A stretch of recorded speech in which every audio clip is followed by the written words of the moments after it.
The Sharks get the win away from home in Cape Town. If you told me this would happen at the start of the season, I would have said no ways the way things were going. But since JP Peterson's taken over, this team just looks like a completely different team.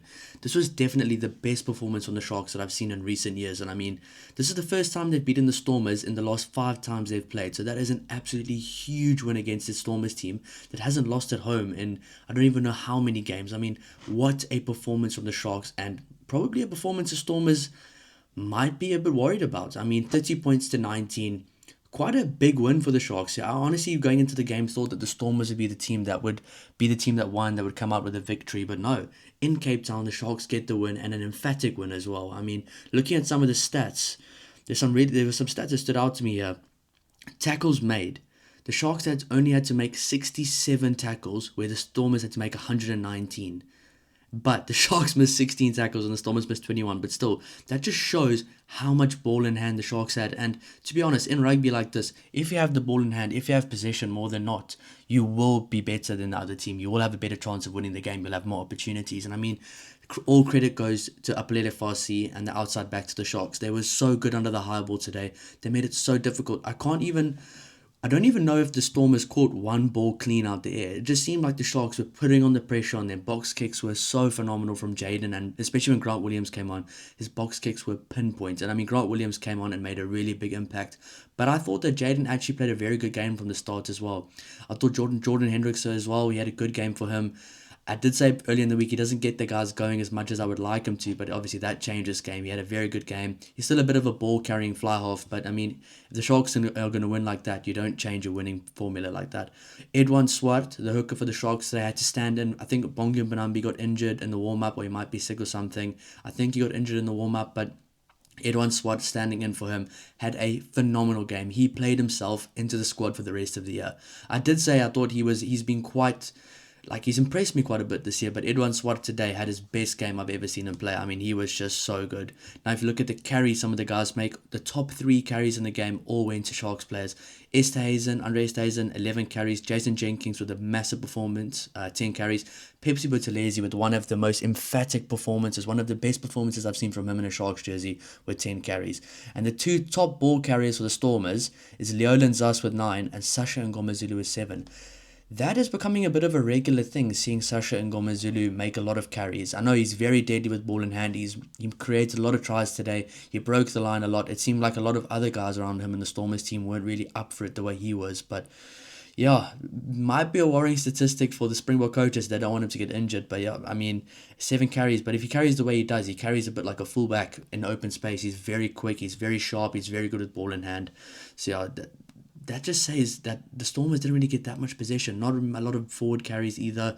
I really think they were missing the likes of an Ivan Rust today. But Sharks just came out to play, and they absolutely came to play today. They were on fire. This really sets up next week to be a phenomenal game at Kings Park. And just with the Sharks winning the way they did here, I honestly believe Kings Park could be sold out next week, and that is going to be an awesome game. Some of the good performances from the Stormers, I say Paul de Villiers had a good game. They struggled a bit at line-out time. Ruben Verheiden did well when he came on. Salman Murat, unfortunately, with the injury, as soon as he came on, it looked like a foot injury. Kobus Reinach, I thought, played a good game. Sasha played well up until a certain point. It could have been a bit better. Damian Willemse was a bit quiet for him. But I did say it's going to be interesting to see how Damian Willemse and Wandisile Simelane do against the likes of Esterhazen and Ethan Hooker in the centres. And I think Esterhazen and Ethan Hooker really got the better of them today, definitely. But it's going to be very interesting to see what adjustments they make. Will the Sharks go with the same game plan? But I mean, if it isn't broke, don't fix it. If it's not broken, don't fix it. I think that for the first time this season, and the first time in a while, it actually looked like the Sharks had a game plan. It looked like the Sharks knew what they wanted to do. They knew how they wanted to play. And I'm really enjoying the style of rugby from the Sharks. I mean, yes, they've got a lot of Springboks. They play, or you could say, a similar brand to the Springboks, play in the right areas. When you get to the right areas, then you can play. But I will say the Sharks were world-class tonight under the high ball, regaining possession, and especially at set-piece time.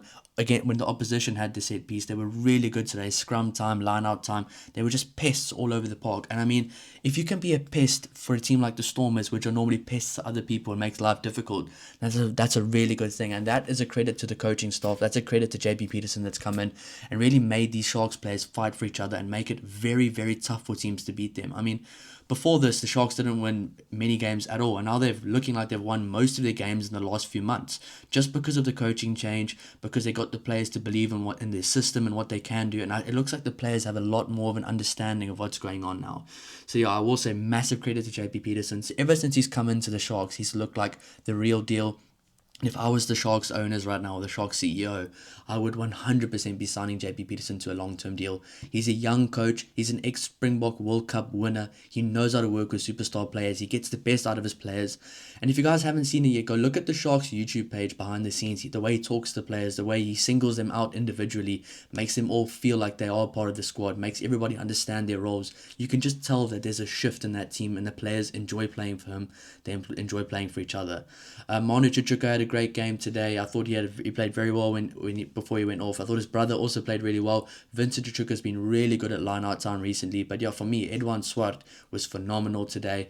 Patu Ganyani subbed off after 29 minutes, but I still thought he had a good game for a young prop he is. I think he's going to learn so much from these experiences, and he is a very good player. I thought Vincent Koch also had a better game today.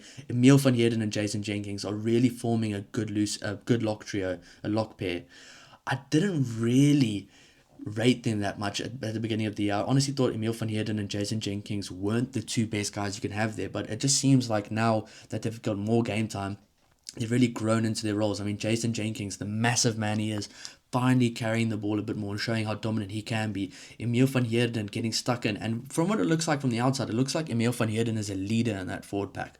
So it's really good to see how he's developed there at the Sharks. Henry Jacobs as well. Those kind of players, the guys that are still young but getting towards their prime years for rugby, you could say around 25, 26, 27, 28, getting around there, really showing how far they've come and that the experience has worked, and that the coaching staff and the coaching structure at the Sharks is actually helping them push forward. So it's really good to see players like that hasn't been mentioned much really be mentioned. I mean, really credit to the Sharks. They played a phenomenal game. Apelele Fassi was probably my man of the match, and it was so good to see Yaku Williams playing with the amount of confidence he does.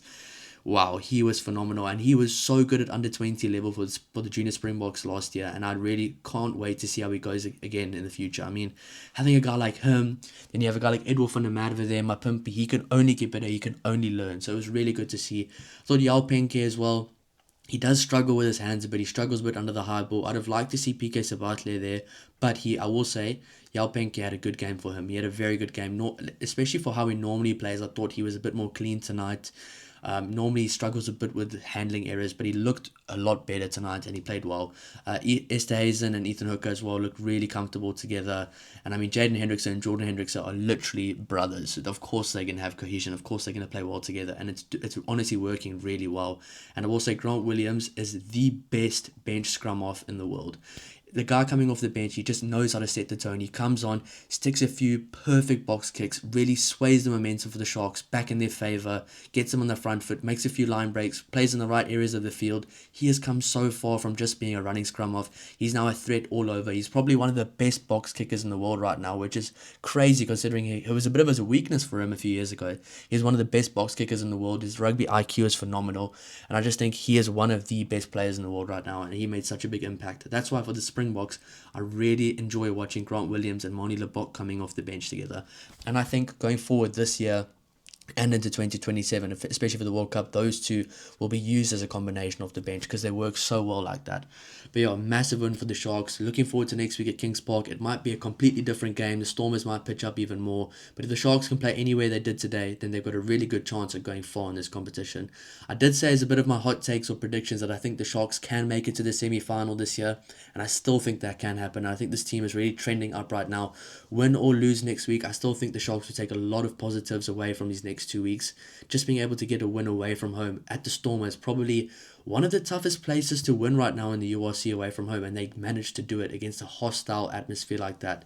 Massive win for the Sharks. Stormers need to go back to the drawing board. I'm sure John Dobson will not be happy with that performance, and he'll be really wanting Evan Roos to be back. But I think Stormers bouncing back next week at Kings Park in Sharks at their home is going to be a phenomenal game to watch. I can't wait for it. We'll be doing a preview, a review, and everything, guys. So stay tuned for that. We'll be doing all the other games as well. 6 Nations, internationals throughout the whole year, all the knockouts for the Champions Cup. So stay tuned, guys. Thanks so much for watching. We'll see you in the next episode. Cheers.